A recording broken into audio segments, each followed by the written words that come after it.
خیال میں میرے جو فاضل دوست ہیں اپوزیشن کے, perhaps they have not been able to properly understand either the 18th amendment, یا تو 18ویں ترمیم کو صحیح سمجھ نہیں سکے, یا صحیح طرح سے ان 3 بلز کو, آرڈیننسز کو پڑھ نہیں سکے یا سمجھ نہیں سکے.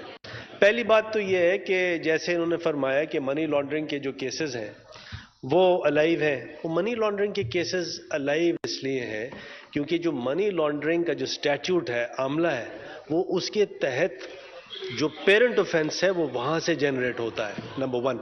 سیکنڈلی, یہ ایک فیٹف کی ریکوائرمنٹ ہے. اگر فیٹف کی ریکوائرمنٹ ان کی سمجھ میں نہیں آتی تو پھر nothing can be said. تیسری چیز یہ ہے کہ یہ کوئی پرسن اسپیسیفک نہیں ہے, یہ سب کے لیے ہے.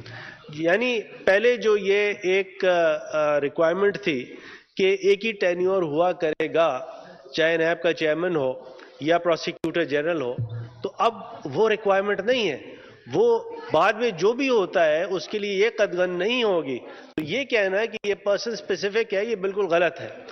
کیوں میں یہ کہتا ہوں کہ 18ویں ترمیم کو یہ صحیح طرح کمپریہنڈ نہیں کر سکے, اس کی وجہ یہ ہے کہ 18ویں ترمیم جو میں نے نہیں بنائی, وہ بلکہ ہمارے اپوزیشن کے دوستوں نے بنائی, اس میں طریقہ کار یہ درج ہے, یا تو بل آپ انٹروڈیوس کریں پارلیمان میں, دیٹ از ون میتھڈالوجی.